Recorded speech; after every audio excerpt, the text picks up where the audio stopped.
Welcome to Pause for the Truth, where you can sit back, relax, and hear an honest dialogue about health, wealth, legal, and social issues.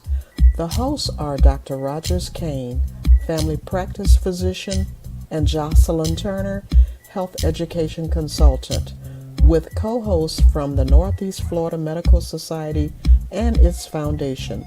Stay tuned for the truth about matters affecting you and your family. We're here to tell you what's really going on and why.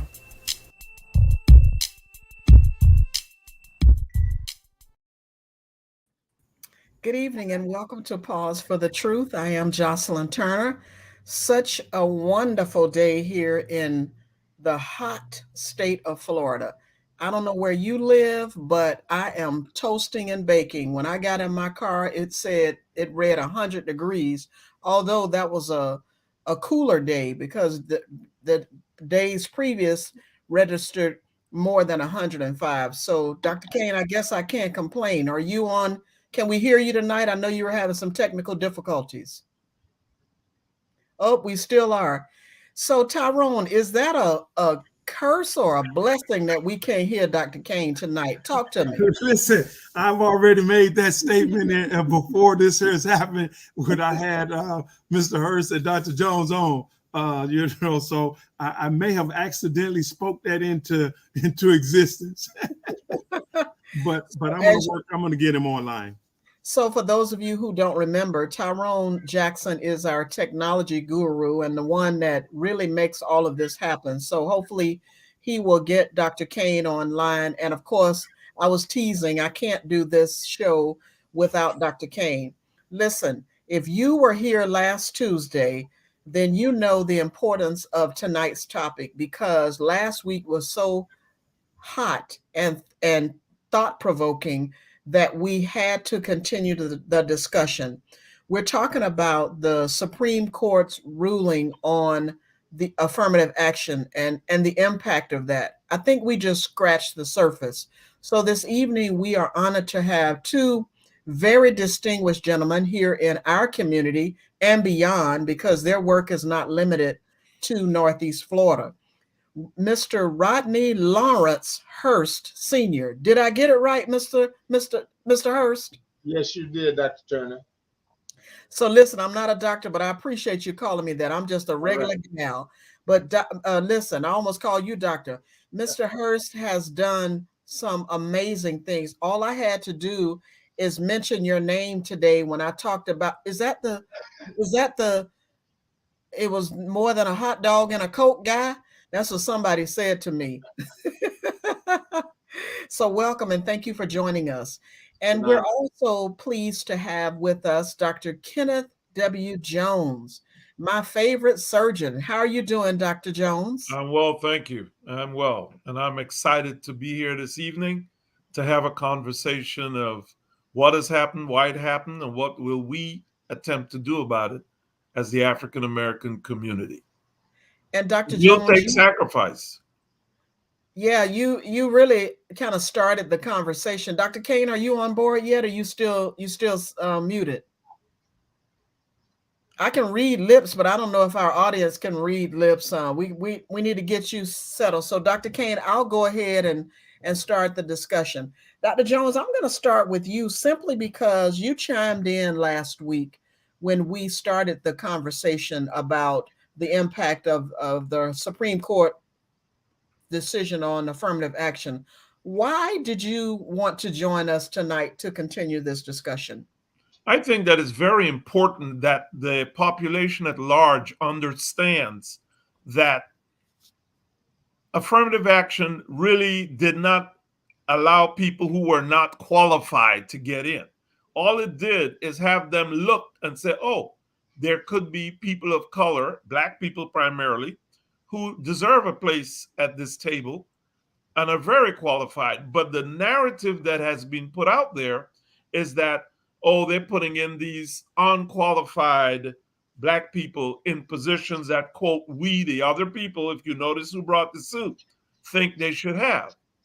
And when you look at Harvard, Princeton, these high end schools, African Americans that are admitted graduate at a higher percentage in the time allotted than Asians and Caucasians.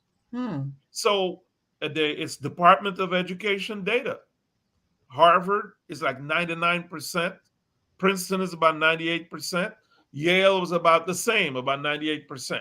So we have to understand that there is brilliance within the African American community, and we should not in any way denigrate these brilliant African American students who are out there. They're not being denigrated by us, but other people think because they're there, they were given a pass. And let me tell you, for someone who went to an Ivy League school, there are no passes, okay? They're not giving us any passes. One, they don't want to see you there. So you know you're not getting any leg ups. So the people that are there work hard for everything they have. Thank you, Dr. Jones. And you think about, and people have conversations about this, Mr. Hurst, often, that, you know, everyone should have the right, and, you know, it's all about those who have the highest scores and yada, yada, yada.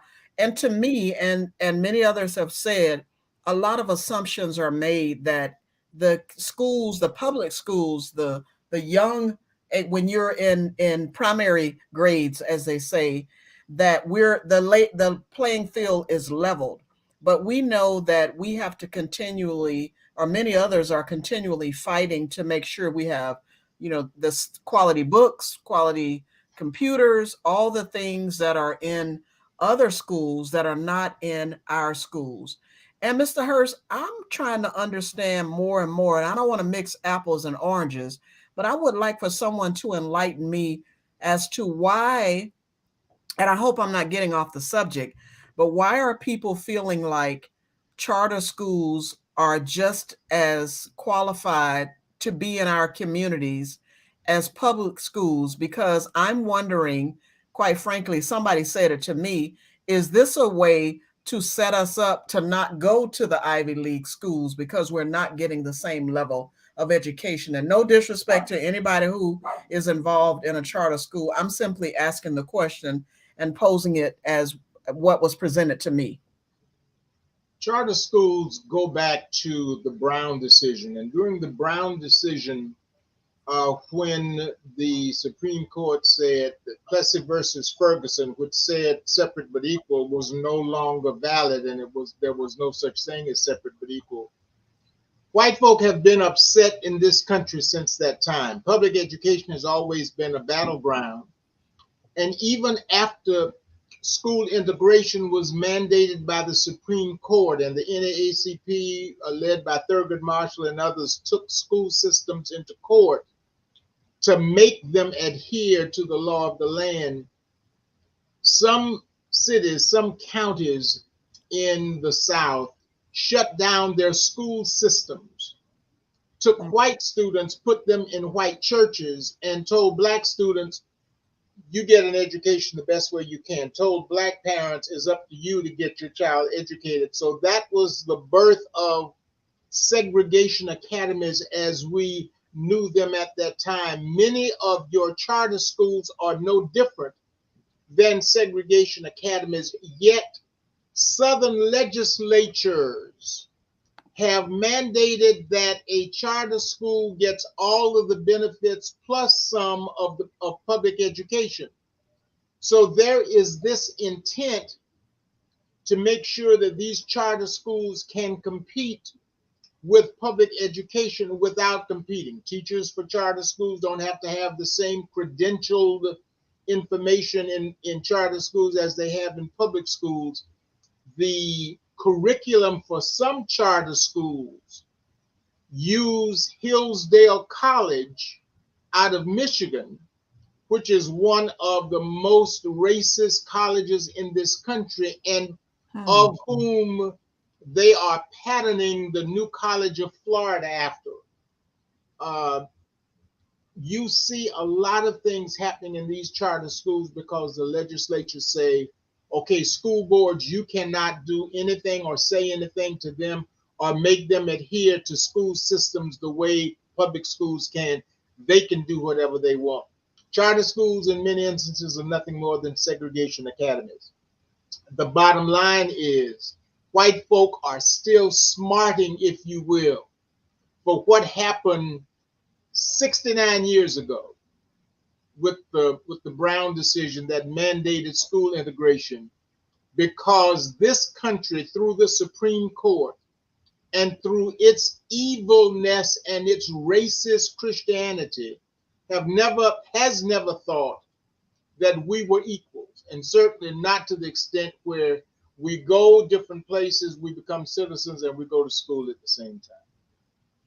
Also, one of the things, Joycelyn, is the fact that a public school has to accept all students with disabilities, with you name it. Charter schools do not. They can select out who they want and deselect who they do not want. So it's very important.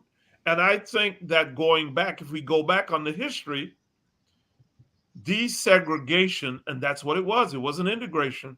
Desegregation did something to African American scholarship that I think we are still paying a price for today. What did it do?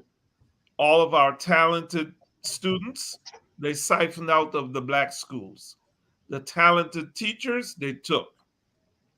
Then when you get to the college level, if you played in the MEAC, where a majority of the African American NFL players came from at that time, they weren't allowed to go to Alabama and Georgia and Tennessee and South Carolina because they didn't want them there because they were black. They used the skin color only as the reason to keep them out. But when they wanted to win basketball games and football games, these same schools went and recruited the same students that went to historically black schools. Now, what are the two sports in these big colleges that generate the majority of the money? Football and basketball. Who are the people playing that sport? Black students. Now, think if we could take all that talent and brain power and move it to the HBCUs. The money will follow.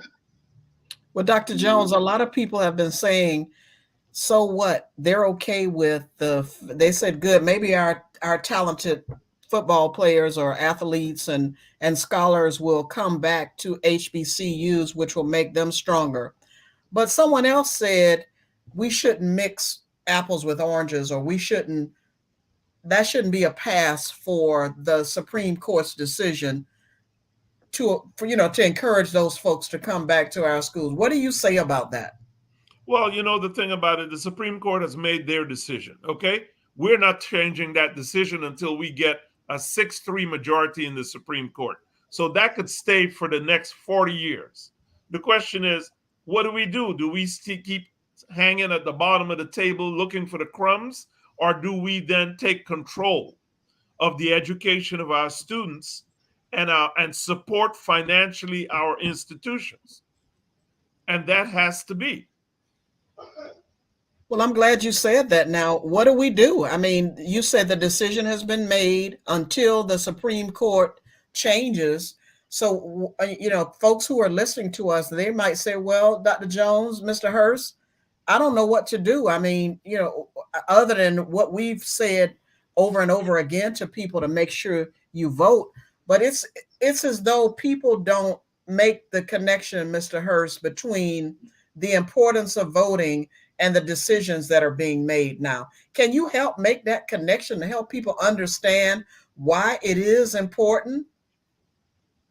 We had persons in the lifespan of different civil rights movements to lose their lives because they advocated for persons voting to make a difference. That has not changed through today. From here in the state of Florida, Harry T. Moore and his wife Harriet Moore, from George Jackson in Mississippi, from the civil rights workers in Mississippi in 1964 through the SNCC Freedom Summer programs. 1960, the population in the state of Mississippi, Black, was about 57%, and less than 6% of blacks in the state of Mississippi were registered to vote.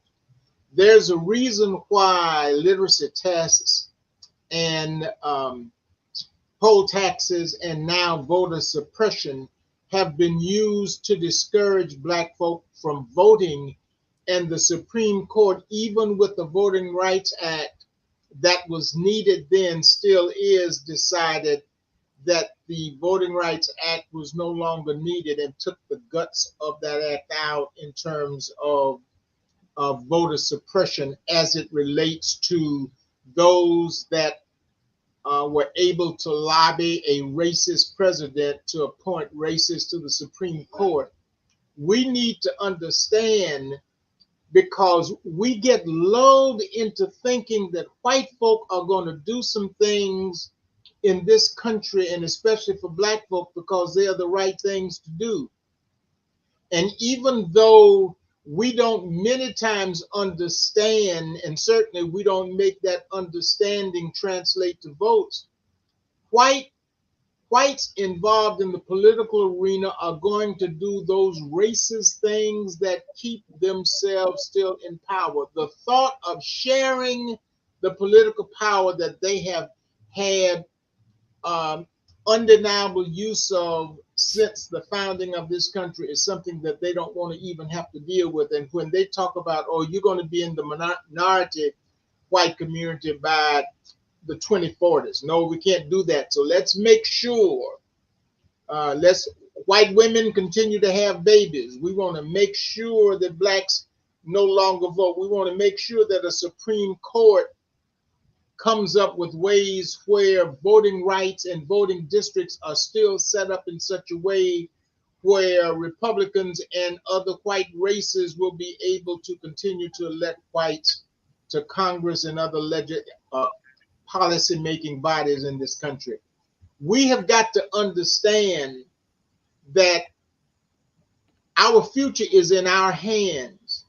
And even though we don't have numbers, we have enough to make a difference when we turn out and vote. And also when we decide that we're going to withhold our money from an entity, or we're going to show up, or we're going to march, or we're going to pick up the various things that we do, we have to understand that many times we're not doing it for ourselves, but we're doing it for those untold generations behind us who need to have that solid ground when they set foot on these as yet United States of America. And that's what we miss in the process. We don't understand what our role is from generation to generation to make it better for the next generation. We have not understood that, and we still many times don't understand that, but still many of us who have picked up that bloodstained banner have to do things in spite of ourselves.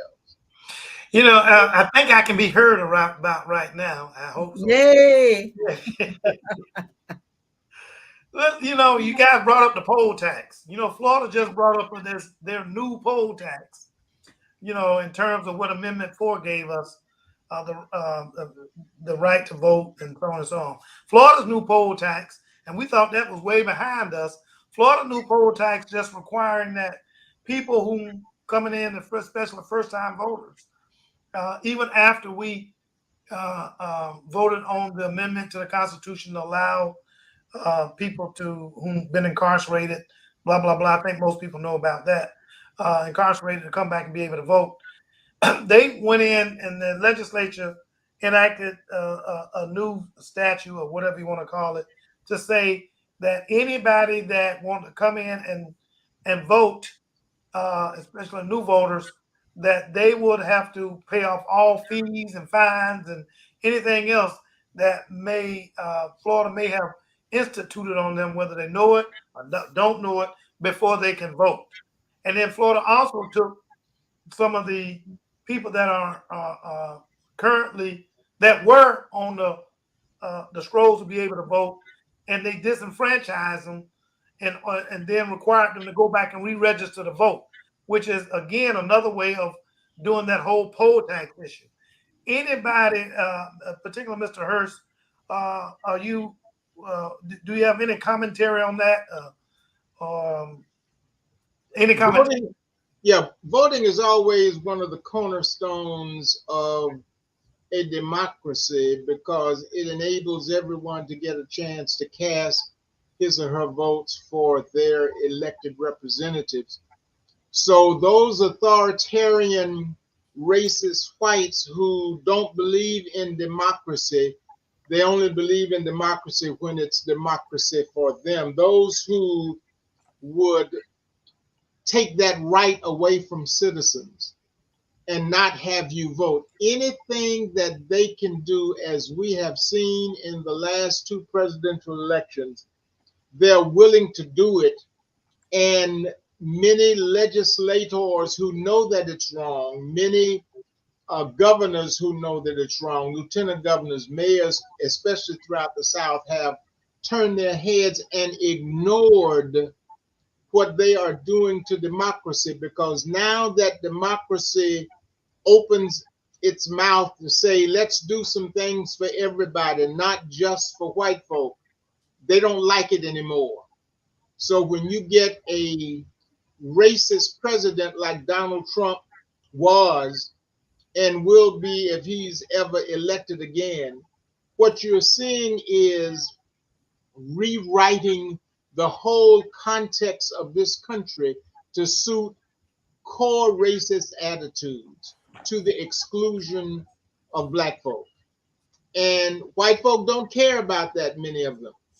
Many white elected officials don't care about that. That is evident by what you see these legislatures doing day in and day out whenever they have legislative sessions, not only in the South, but throughout the country. Some of the laws that have been passed, north, south, east, and west in this country, uh, undergirds, takes away from the tenets of democracy. And we still refuse to understand that. And many of us don't refuse to understand it so much as they turn their head and wonder, well, if I don't say anything, maybe this can happen and they won't blame me for doing it. It's like being a racist and not wearing the Klan robes. And that's what we're dealing with here in this country. We're dealing with racism, and we're not dealing with Klan racists. We're dealing with racists in suits and dresses and skirts.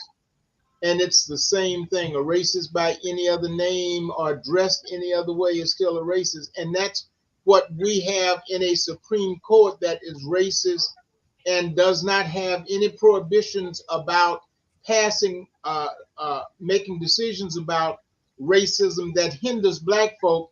And then they have a bent back Negro that they carry along with them to also do their bidding, who's been on the Supreme Court longer than anyone else. And Clarence Thomas is an absolute despicable shame that he cannot see anything that will enable him in more than 31 years to vote for the rights of citizens, which he's never done. I just want to make sure I expand, make sure that people understand, because it can affect them. I know a lot of people, when they start hearing about the governor's implementation of that poll tax, that they thought it was just for those I'm gonna say ex-cons, for lack of ex-prisoners, whether they was rightfully or non-rightfully incarcerated, that when they go to make a vote, that they stand the risk of prosecution because they were not eligible. And a lot of times they're not eligible because they haven't paid that quote unquote poll tax. One lady had to pay $1,000 before she could vote, and of course she quickly realized she could not pay the $1,000. But it's not all people. All of those people would be required to would be ex felons, ex convicts, or whatever you want to call them. It could be you or me on, I guess, because they didn't define it that very well, on a fine to the state of Florida because I failed to pay some tax or another that was implemented on me from the state of Florida that I was or was not aware of. And so if I go to the poll to vote, I may be denied that opportunity. And they're banking on a lot of people not checking on, are they still eligible to vote, even though they voted the previous election. So I wanted to make sure that our listeners understand check and see about your eligibility to still vote because of what that new poll tax represents. So, Dr. All Kane, I right, just and looked it also, up. Hold on, Tyrone. I just looked it up. A couple of things I want to mention, just in case someone is not familiar with the poll tax. It's a tax levied on every adult without reference to income or resources. And what does it do? It says after the right to vote was extended to all races by the enactment of the 15th Amendment to the United States Constitution, a number of states enacted poll tax laws as a device for restricting voting rights. Exactly. all And right, that's so what I was trying to get to. now one of the things I want to say is very interesting that we bring this here, subject up about this poll tax because technologically, Florida ranks in the lower third in terms of its ability to have legitimate information that people owe. You know, it's only been in the last 5 years that if you committed a felony or an issue in Georgia, that in the state of Florida, which we're right next to, that you could actually be able to come over here and that information be found. So it is very important. So what Dr. Kane has said and what is important for you. So if you're told for any reason that there is a outstanding statement for you, question it because their ability to produce that is in the lower third of the country. And I just want to make sure people understand, don't wait until the last minute to find that out. That's what I'm really trying to put forward. Find out your eligibility. I mean, I'll need to state, they were at one time sending you information saying, okay, you registered, you can vote, and you got it through the mail. Florida's trying to dismember that action as much as they can. And so it's incumbent upon us to check and see our eligibility to vote so that if there's some reason they say you can't, find out what it is, make sure it gets corrected. It may be an error, but if you don't clear it up before voting day, your vote may not count. And if it's enough of us, remember, some of these elections are settled by thousands. I think the Bush and Gore vote was settled by a few hundred here in Florida. And so we just got to make sure that we go and check our eligibility to vote. And this, since you guys brought up poll tax, So if you're just joining us, we're talking about the Supreme Court decision on affirmative action. If those of you who are regulars, we talked about this last week, but it was such a hot topic, we had to bring it back because, as Dr. Kane said, we only scratched the surface, right? And Dr. Jones has hinted that we can do something about it. Dr. Jones, I'd like for you to continue that. You mentioned that we need to do something about it. What is it that you would tell someone, other than we've talked about voting, what would you say to someone that they need to know, which is why this is important and what to do about it? Well, I think one of the things that we have to start looking is at the economics of it. What happened after this decision? A number of people who had diversity and equity positions in a lot of corporations, they disbanded those things. And so now you have all these people who depended on that, they're out of work. But as a community, that information has to be shared. What we have to do as a community is start cycling the money within the community. And that is something, it's a difficult thing for us to do many times, but it's something that we as a community, and I'm talking about the Black diaspora, when you're spending money, start thinking about spending money with Black people. Start thinking about making donations to HBCUs to get them financially on their feet.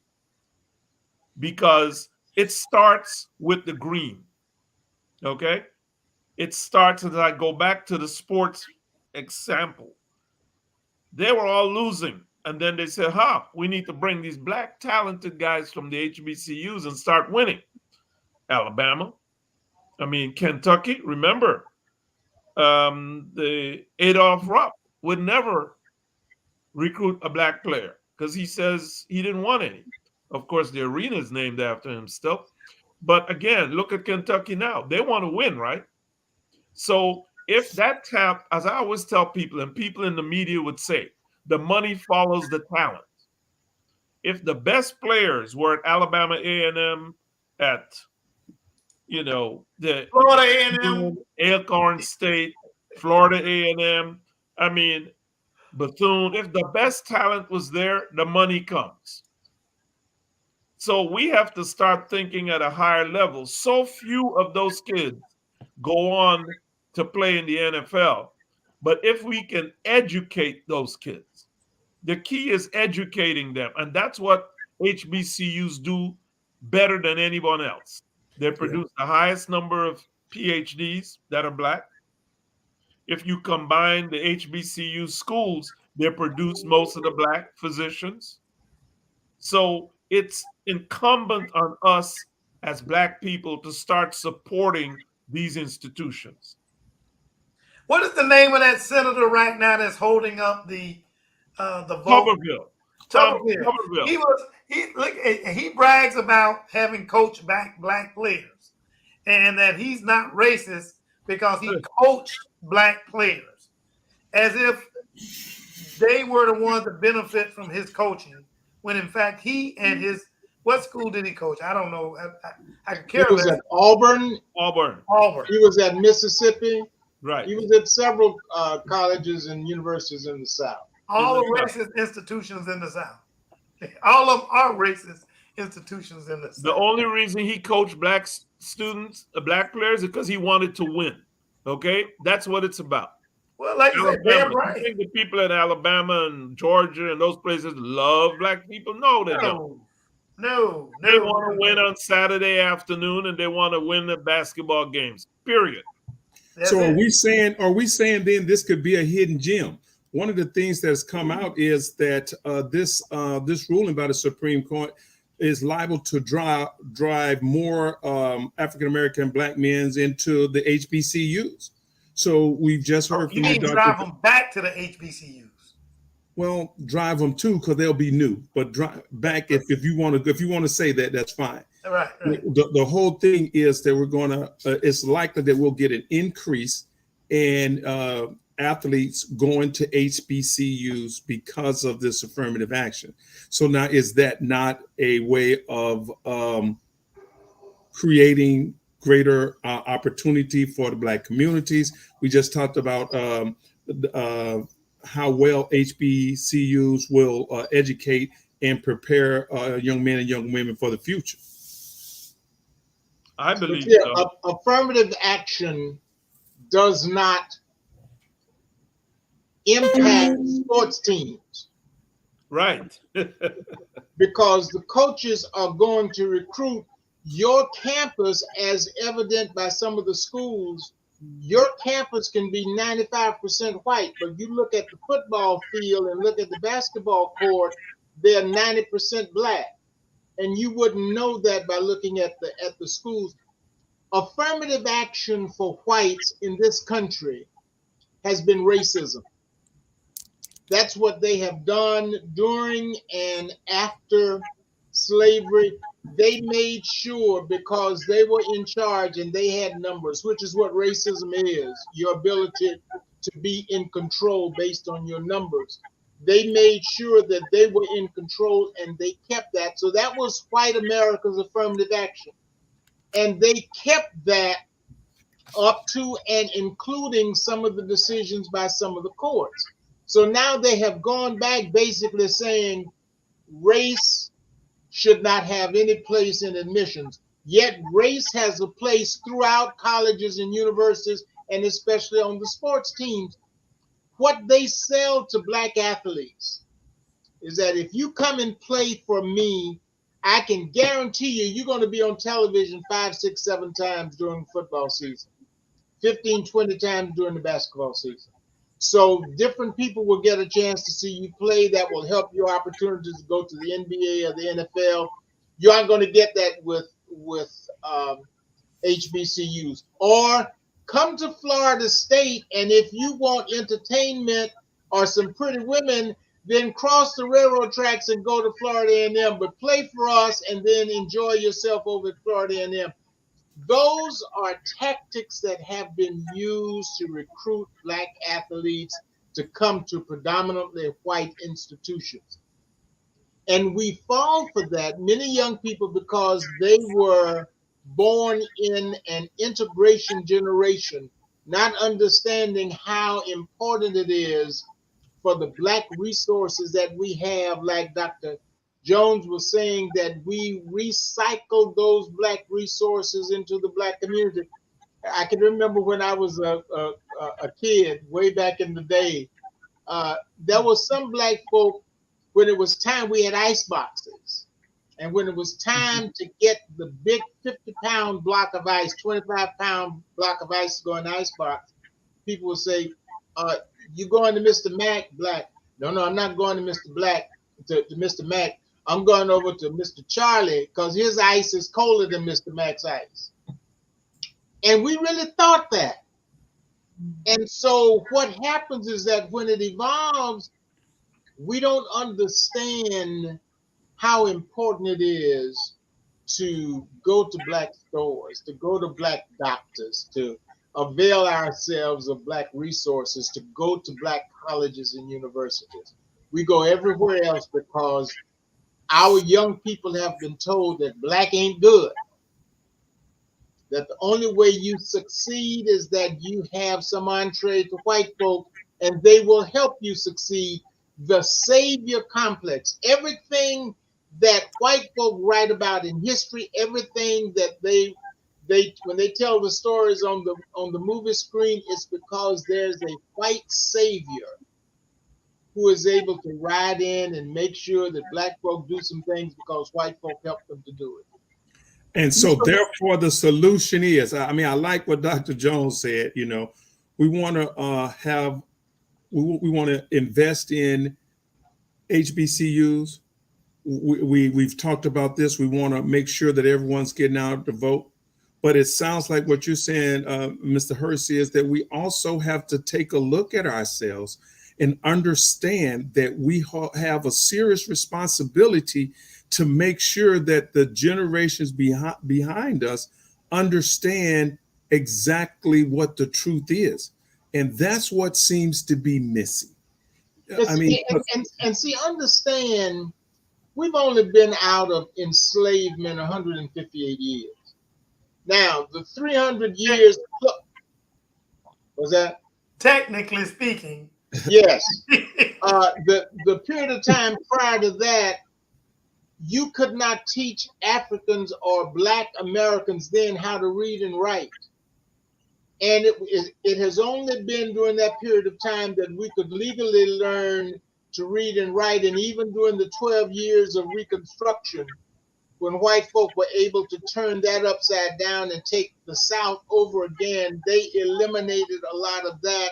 So everything that we look at revolves around what is not good for us. And if we can keep them out of schools, if we can keep them out of universities, if we can make them understand that their education stops either in 9th grade or 12th grade, and not let them know there are avenues for them to go into college, we're going to do that, because education is not that important in the Black community. And white folk have taught us that, and we have internalized that. Yet we've got to understand that not only is that important, but what we have done in this country since we were released from the bonds of slavery in 1865, that we accomplished it without white folk doing anything for us, even though they gave reparations to enslavers. Every enslaved person that they lost, they got so much money for that enslaved person that they lost. We get nothing for making this country obscenely wealthy and creating Wall Street and American capitalism. I just want to make sure I want to ask a question real quick to piggyback on that, because the thing that bothers me, or that has been, as my niece says, that's been grinding my gears, is look at the screen. We're not all youngsters. How do we engage younger people to be in part, I've been a member of the Jacksonville Urban League for over 30 years.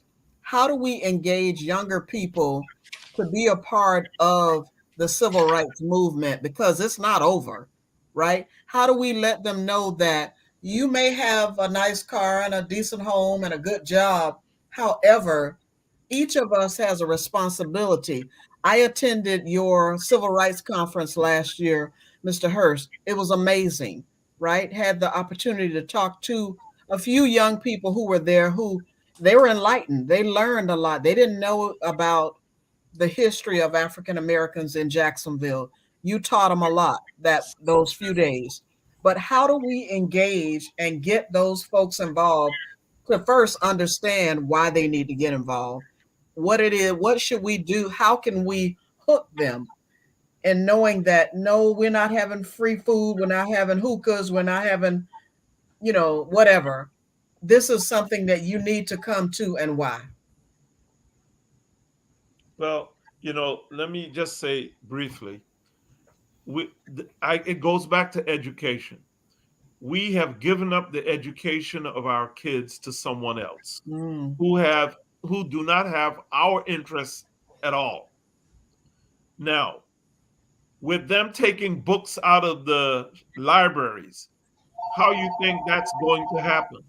We either have to start moving our kids from first grade right on to institutions run by us, taught by us, prepared by us to get on to higher education.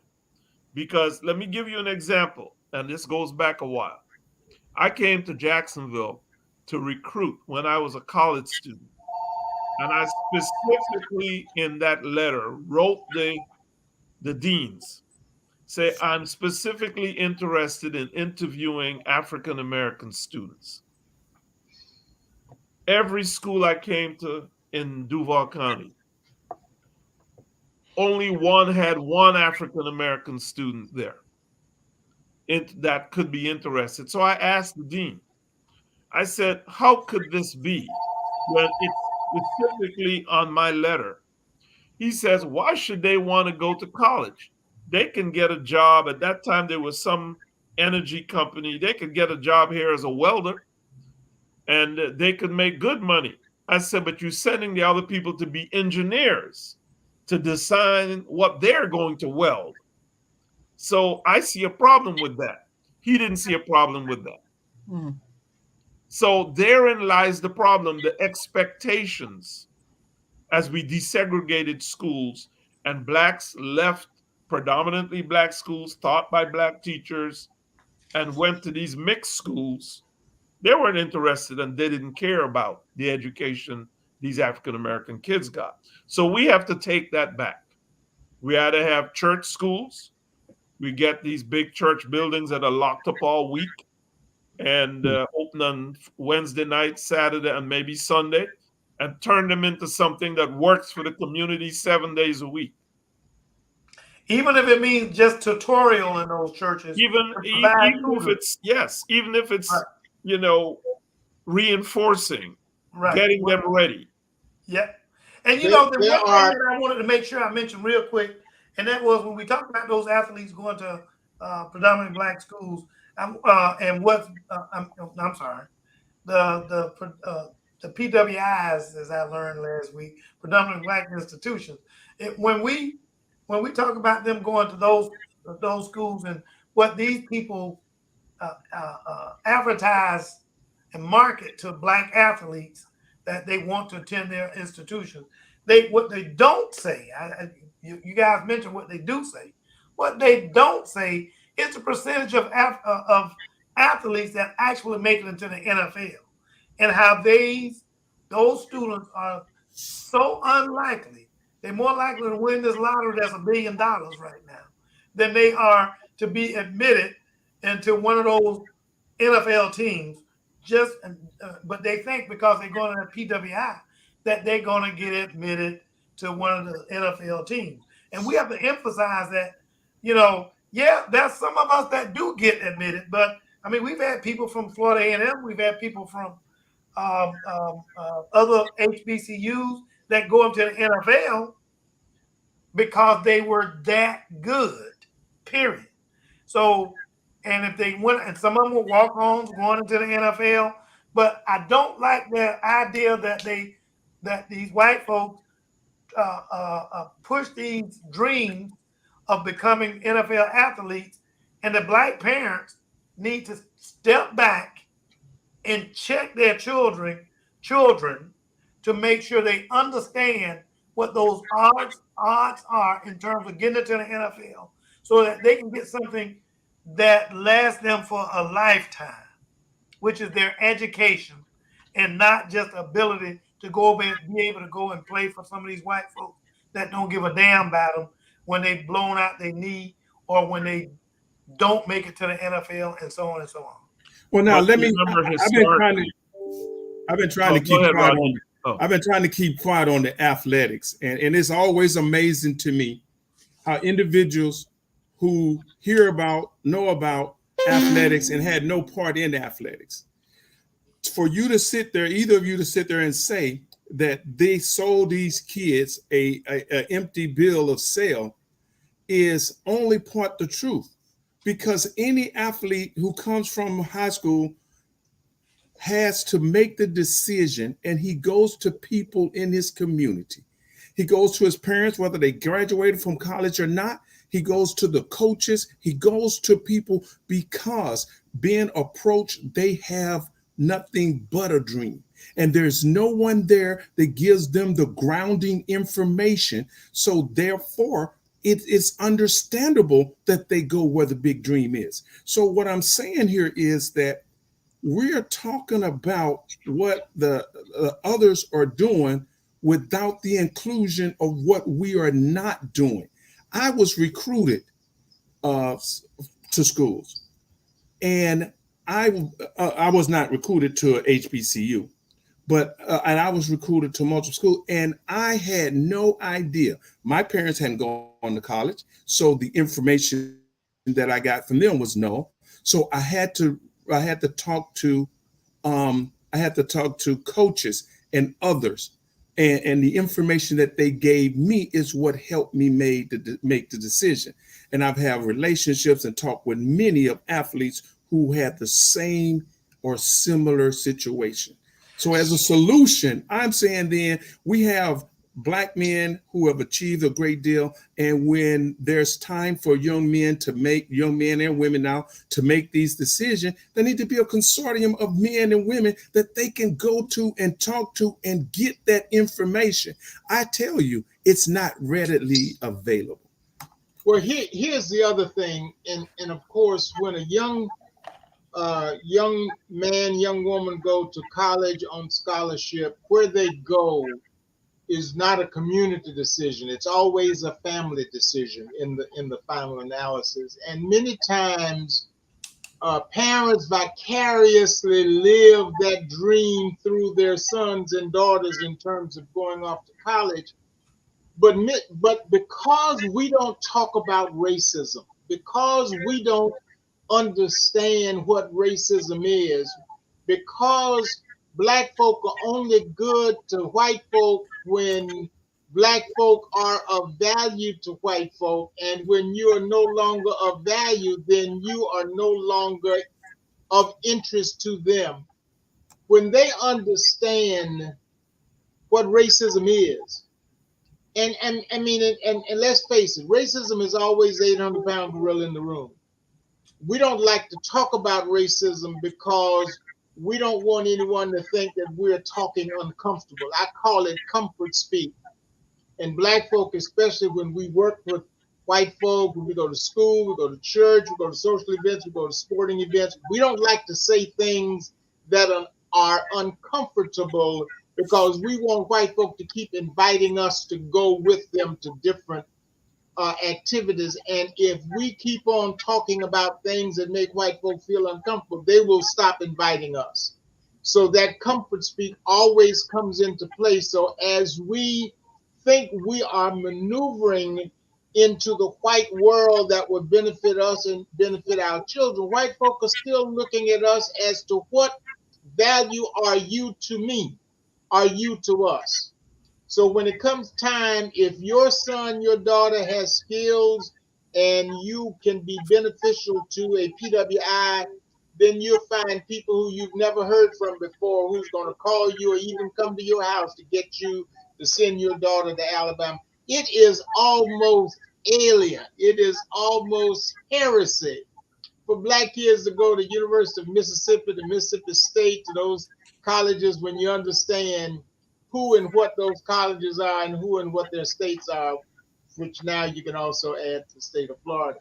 But my point is that we don't understand, nor do we put any vested knowledge in the legacy with our young people. Now do we teach them about the vested legacy of black folk and what black folk have done, and that less than 0.5% of 1% of blacks are going to go on to play professional sports. So make sure that we don't live this pipe dream and that your education is important. But we don't do that. We still have this dream that I had a seventh grader at a middle school tell me, or at a elementary school tell me that he was going to play in the NBA. Seventh grader, that he was going to play in the NBA because he knows how to handle the basketball. I mean, that's what he had internalized that, and he did not intend on going on to college. He was going to leave high school and go straight to the NBA. And that's the pipe dream that we don't internalize and understand and don't talk to young people. It is important that we do that, but a lot of folk, a lot of our black organizations, our fraternities, our sororities, our fraternal groups, we are still looking at how can all of this stuff benefit me individually. And we don't look at what's good for the overall order because we don't understand what the civil rights movement is all about and what we're all about with our black hue of skin. Including those black parents. You know, Tyrone, I understood what you were saying. We can't blame the young folks who don't have the experience and within just in life to make those kind of decisions. They do need assistance and guidance from those who have had it.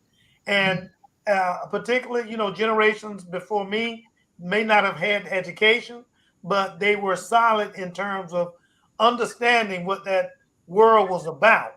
And so I understand where you were coming from in terms of you needed, or someone like you, it doesn't have to be you, but that those youth needed some guidance from the other, from someone who knew better than you.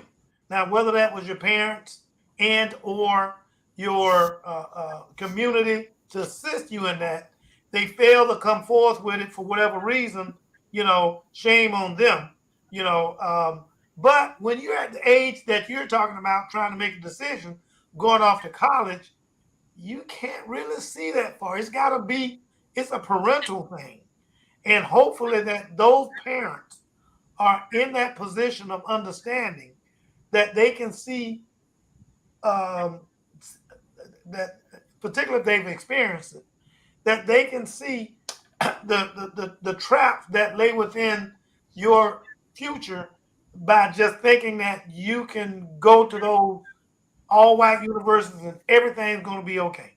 You know, you're going to be able to make it and to the NBA, you're going to be able to get this, that, and the other because you were recruited, because you are special.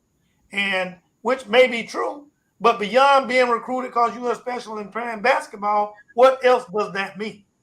Well, I think wait a minute. We never did answer my question. I asked the question, how do we engage younger people to be involved? We're talking too much about sports. Life is more than about sports. Well, no, that's part of the younger people. How do we engage young adults? How do we engage those fraternities and sororities and even those professional organizations, Dr. Kane and Dr. Jones, you all have been a part, you all are members of the Northeast Florida Medical Society. How do you get young people, young professionals, young adults, period, to be a part of our organizations that you all started, to understand the importance of keeping those organizations strong, because it helps the professions, helps sustain the professions, the organizations, the skills, the trades, and whatever, to keep people employed in our communities. You know, uh, I understand your question, and we're just looking at the medical community. We have many people who are part of this medical community who are not a part of what we're doing Mm. until they run into problems. And then all of a sudden they speed dial us because Mr. Charlie over here is going to terminate their contract, or Mr. Charlie didn't renew their contract. So then they want us to intervene. Then they find us relevant. So, we're living in a society where we have a lot of African Americans who haven't psychologically extricated themselves from the plantation. Mm. So they are there. I got to write They that down. continue to think that if I stay here with Mr. Charlie, things will be better, until things go wrong with Mr. Charlie. Then all of a sudden they come to us. But I'm saying, and maybe it's a long-term view, we have to start with the younger group, Yes, yes. educating them ourselves. We have excellent, think of the giants who taught at, what's the school down at Stanton? Think about Stanton. Stanton was all black. Stanton put out some of the best people in Jacksonville. The old Rains. A lot of doctors and lawyers and engineers went to Rains. Mm-hmm, mm-hmm. And we had black teachers teaching them. The same kind of experience you'll get by going to an HBCU. So if the people teaching you are interested in you growing as a person Yeah. and being successful, then you get a better result.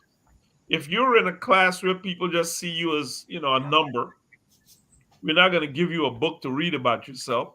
So you're just going to flutter around here and do whatever. And if we think that's considered good education, then that's something for the black community to start thinking about. It takes a bigger, back in the 60s and 50s, and black people understood, a lot of blacks understood what the problem was and where we need to go. It hasn't happened anymore. Some people can buy a car and live in a certain area and they feel, I'm good.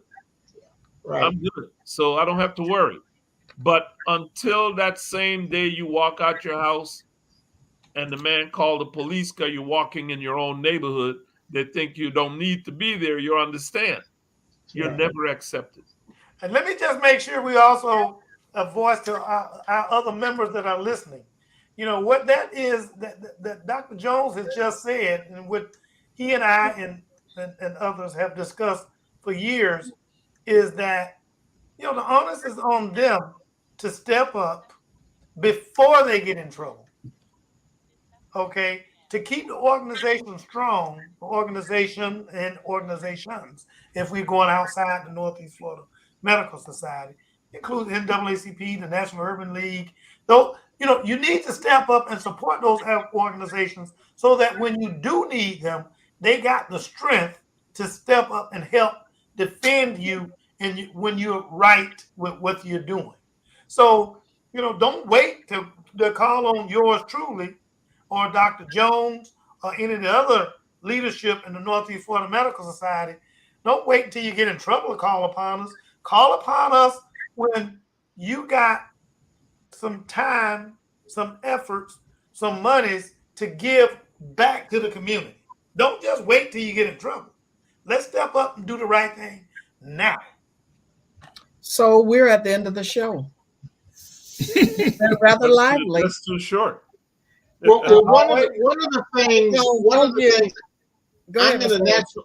I'm in a national organization called ASALA, the Association for the Study of African American Life and History, which was founded by Carter G. Woodson back in 1915, and he also started Negro History Week in 1926. And one of the things that some of the ASALA branches have done here in the state of Florida is they have started with freedom schools on the weekends, teaching Black folk about their history. And of course, what has happened is that white folk have not been teaching in the curriculum about the contributions that blacks have made in American history anyway. And everything that they teach, I call American history incomplete, dishonest, and racist. And it's also romanticized as determined and written by many of these racist historians and textbook authors. And they never include anything about us because they don't want, and stands to reason, white folk don't want black folk to know what black folk have done in this country because they want black folk students to think that black folk ancestors never did anything. So we got to start teaching our young folk, our young black folk, about the history.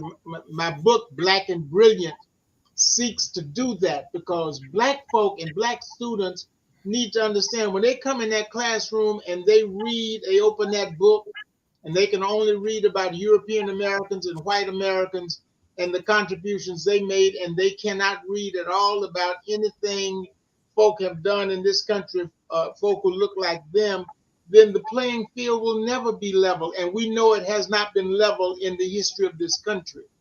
So there's a responsibility that we have to teach our young blacks outside of the schools because they don't teach them. We still have to do that. So there is a pride in the legacy of what folk, our ancestors, what they have done to make this place a better place for us. Rodney, where is that in do we have locations in Jacksonville? Not yet. Asala has its national conference here in town in September. And so before that time, one of the first place where we're looking to have it will be at Mount Sinai. And that will be done by the James Weldon Johnson branch. But in other parts of the state, it's being done in the Minnesota area, in St. Petersburg, and in Tampa. We'll be number 4 in the state of Florida when we get started right after school opens up again in August. So somewhere late August, September, we'll have what we're calling Freedom Schools, and they will be 2 sessions initially on Saturday, 2 2-hour sessions, and they will teach Black history for those 2-hour sessions. Yeah, we've had previous guests who talked about the importance of telling our own stories because we, don't worry about the stories not being told to our students because they weren't being told right anyway. Right. So we should just focus on, and that was Anita Spencer. She talked about pulling out our family pictures, old family pictures, putting them on the wall, and nothing against celebrities, but take those celebrities down, put your own families up and talk about them and the value that the contribution that they've made, or just the stories. You want to know why you can cook so well. It's because your Aunt Flossie was a good cook, or whatever the case may be. But you take Bethel Baptist Institutional Church, founded in 1838. The pastor of Bethel, which followed Reverend Matthew Gilbert, John Milton Waldron, was the treasurer of the Niagara movement and was one of the founders of the NAACP. And that is part of the history that we don't teach and we don't tell and we don't discuss because it's on us to do it, because it's not going to happen in the classroom. And we need to understand that. And we need to understand some of the great history. If I ask most young people, like I've done, who was Harry T. Moore, they could not tell me. Old people either. But go ahead. Yeah. I was honored to, when Harry T. Moore and his wife Harriet were inducted into the Florida Civil Rights Hall of Fame, I was honored to be the keynote speaker for their induction ceremony.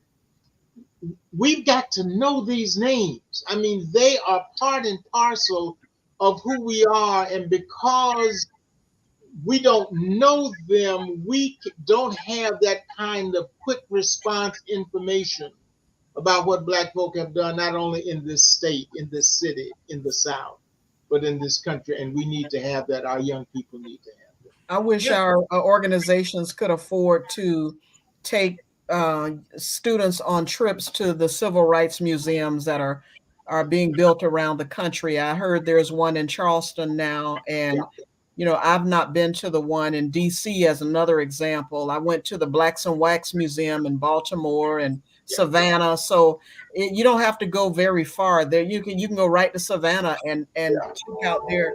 We Real quick, the first book report that I did in Mr. Pearson's class was a book report on Toussaint Louverture, who got to be one of my favorite.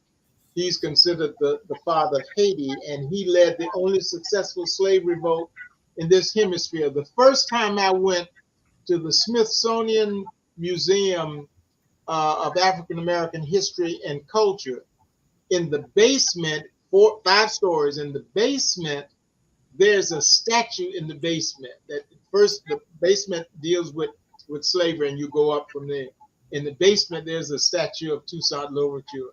That was the price of my going to the museum altogether, because this was someone whose history had been recognized. That would not happen anyplace else. And we have to understand that. When you mentioned that, we learned that growing up in Guyana, we knew everything about Toussaint Louverture. Yeah. You know? Yeah. That means the first place I'm going to go he literally put a whooping on the French. Yes, he did. I mean, and the slave revolt was not diplomatic, and it was not nonviolent. Oh, no. It was violent. When they had the slave revolt, he took care of real business. It is what it is. Yes, what I will make sure is that when time comes, and I'm going to encourage all our listeners, if you go to Smithsonian Institute, go to the basement first. Don't start at the top. No. Don't go and see Chuck Berry's Cadillac up on the 4th floor. Go to start at the basement with slavery and then work your way up. Straight to the bottom. Well, I wish that when people are thinking about what to give their children for Christmas, that they give the family a trip to the Civil Rights Museums, because absolutely they'll learn a lot. Yeah, they'll learn a lot. So we're at the end of our show. Although our guests seem to be enjoying themselves, we promise to only hold you for an hour. And great discussion. At the end of every show, we like to give our guests an opportunity to share their final thoughts regarding tonight's discussion. And by the way, just because you came tonight and we kept you for 8 minutes over, that means you need to come back and talk even further. But we like to give you the opportunity to share your final thoughts regarding tonight's discussion. Mr. Hurst, I'll go ahead and give you the floor. What are your final thoughts? And Mr. Hurst, during your final thoughts, I just want to make sure you do talk about your book and how to get it. And because I had the privilege of hearing you before, even though you couldn't hear me, you go ahead and talk about your book and during this final thought, and then you can conclude with the rest of it. Thank you.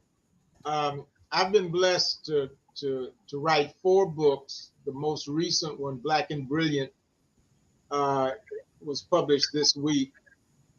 But I've written 1 book. The first book was never about a hot dog and a Coke, because the white press would not cover the news arena entities, would not cover the the 1960 sit-ins by the Jacksonville Youth Council, NACP, or Axe Handle Saturday. The second book, unless we tell it, it never gets told, deals with Black history in Jacksonville, starting with James Weldon Johnson. And the third book was Never Forget Who You Are. It's a book about racism, told from my eyes, and also a young man who I asked to co-author the book with me, Dr. Rudy Jameson from the University of North Florida. All 3 books were national award winners. The last book, Black and Brilliant, is designed for 12 to 18-year-olds, young adults in the book industry, so that they can understand that white folk did not give them anything, and talk about the great contributions by Blacks, not in an elongated way, but in such a way where they get little bits and pieces enough to pique their interest so they can look up some of these persons. When I was 11 years old, I started school when I was 5 and I got skipped. So I'm 11 years old in 8th grade, and I meet Rutledge Pearson, who was my 8th grade American history teacher. And the first things he said to us in the classroom that first day, one of the first things he said was, freedom is not free. If you're not a part of the solution, then you're a part of the problem. And he encouraged all of us or he told all of us to leave our American history textbook at home, an American textbook that only had the names of two blacks identified, George Washington Carver and Booker T. Washington. He wanted us to learn an inclusive American history, which is what he taught. That was 6 to 8 years ago, and I started my journey both in terms of civil rights, Black history, and civil rights history during that time. Mr. Pearson became my mentor. I later, he was also the advisor to the Youth Council NAACP. I later became president of the Youth Council NAACP and led the sit-ins in 1960 in downtown Jacksonville, which resulted in the infamous axe handle Saturday when we were attacked by 200 whites with axe handles and baseball bats. The key thing in all of this is that we need to be able to tell those stories. All of us on this screen right now have unique stories about some of the things that we did that we only could have done as Black folk.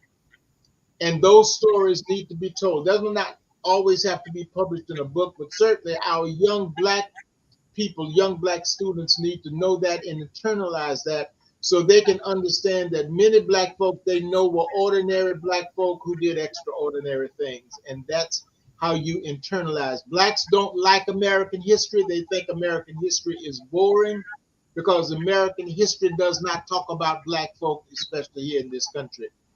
A world history does not talk about the Black folk throughout the country who made an impact. And anthropologists and archaeologists and others would make you think that Egyptians and those pharaohs were from Europe somewhere. So we have to be able to tell the story and tell the truthful story as opposed to the racist and untruthful American history. Going back to just what you said, if anyone picks up a book that's really nice scholarly reading, read Africa, Mother of Western Civilization by Professor Yosef Ben Jochanan. I had to study that book when I was in high school in the Caribbean. And we studied that, and it gives you a totally different perspective. There's nothing they can do that you can't do better. So I think that given this, getting back to closing, given the Supreme Court decision, I think we should not become disheartened, but we as a people need to sit down and reassess our contributions to the U.S. and reassess how do we use that negative 6-3 decision to strengthen the African American community and around the African American diaspora. Well, thank you, Dr. Jones, and thank you, Mr. Hurst. Just amazing conversation. I tell you, you all are a wealth of knowledge, and yeah, I'll give my final thoughts after Tyrone. What are your final thoughts for tonight? Well, first of all, I'd like to thank both of our guests for taking the time out of their busy days and busy lives to join us. It's been a pleasure just listening to the comments. I've learned a great deal. I have gathered a couple of things that I'd like for our viewers and our listeners to hear. One of the things we wanted to do in this second show was talk a little bit about solutions. And it may be difficult for some of you to gather some of the solutions that were put forth because they were done so in the midst of some very strong points. Number one, the fact of where we are and what the solution is we have to train the young folks. The younger, the better. And an asserted effort needs to be made by all of us to educate young Black Americans on our history. Two, we have to take ownership in the fact that where we are is in part because of how we allow ourselves to get there. We're not spreading the knowledge. We're not making things available. So the second thing is to get involved, to be a part of the solution. Mr. Hurst said it many times, and his influence challenged him to be a part of the solution.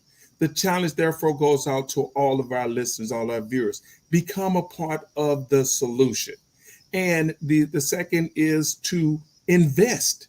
Dr. Jones said it that we need to become investors in HBCUs. We need to become investors in donation and giving our time, money, and energy into organizations and groups that are proven throughout our time to be of a benefit and a help to us as we navigate this world that we're in.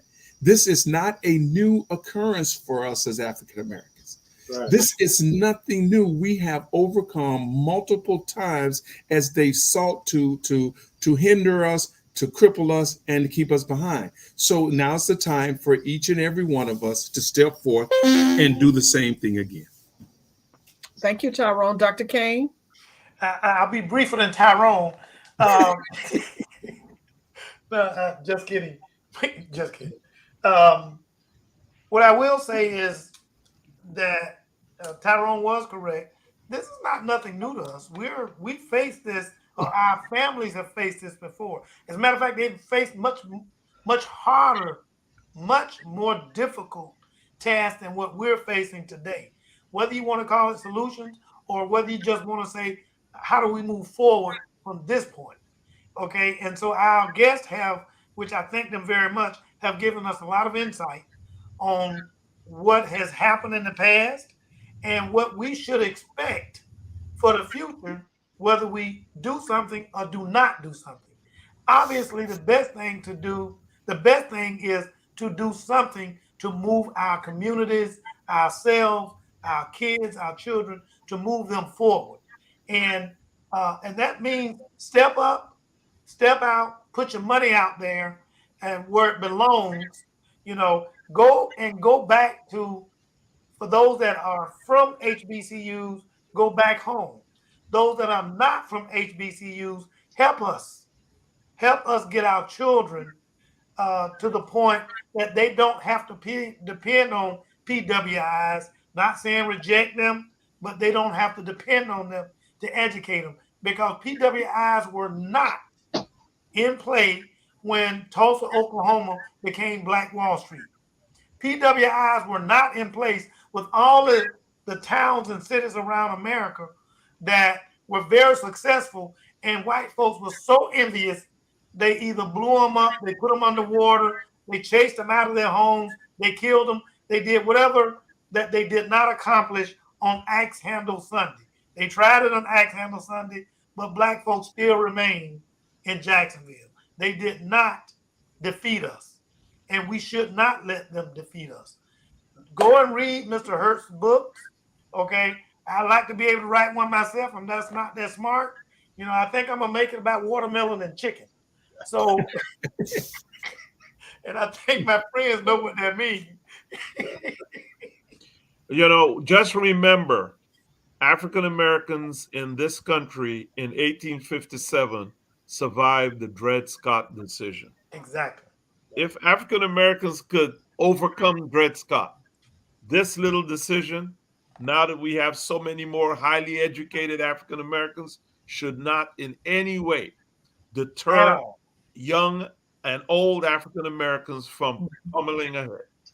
The last thing I was going to say is that we will post on our website, this whole broadcast, but in addition to that, we're going to put some things on there, some ideas that we've kind of thought about, and just throw them out there and put them out there for further discussion, so people can look and if they want to comment on it, and people can also call us back. We're doing exactly what we said. We're pausing for the truth. This is our show. This is your opportunity. This is the platform for you to step up, be heard. So we appreciate anyone who has ideas on topics in the future. They want to revisit old topics because of something new that they're thinking about, or to bring guests like the two we had this evening, who are excellent guests, to bring them back. We want to hear from you. Thank you, guys, and I much appreciate our guest. So as I end tonight's show, I would like again to thank our guests. A very enlightening discussion. My final thoughts are a little different, but relevant to the discussion, and Dr. Jones alluded to it. the importance of investing in Black business, the importance of establishing your own business, the importance of being involved and engaged and active in your children's schools, not just send them to school and that's it. Get involved, know who the teachers are, tutor at your church and other places, and also get involved in Yeah. your homeowners associations and your community organizations and associations. And don't sell your homes. Keep the wealth in the community by maintaining your Yes. property. And if you need help, ask for it. Don't wait until you get out of control. Uh, uh, investors are realizing that property is creating more and more wealth, and they're taking that wealth from our communities. Right. So please, please, please, if you don't know how to maintain your or keep your properties in terms of even buying a property, there is the social association of Black realists. I can't think of what they call them. NAREB. They used to JREB. The name changed recently. We have to have them on the show. But thank you. We learned a lot. As Dr. Kane said, we'll post the books that were mentioned, the ones that that Mr. Hurst said, Black and Brilliant. Unless we tell it, it never gets told. It was never about a hot dog and a coat. Never forget who you are. Dr. Jones, African mother of Western civilization. He mentioned that. So much knowledge, so much history, so much information shared tonight. And the nugget that I really would like to keep with you is, as you are now shopping for Christmas presents for your children, please save your money and pool it, even if you have to pool it with other family members, and take your children to the nearest civil rights museum wherever you live. I promise you'll learn a lot. Thank That's right. you for tuning in to Pause for the Truth. See you next week. And by the way, hint, hint, in 2 weeks, we will be celebrating Woo-hoo! 100th episode. All right. Tune All in right. next week for episode 99 and in 2 weeks for our 100th episode. Thank you and good evening. Don't Good forget the evening. Thank watermelon you is very different. much. Good night. Good Good night. night. Good night, Brother Good evening. Rodney. Good night. Good night.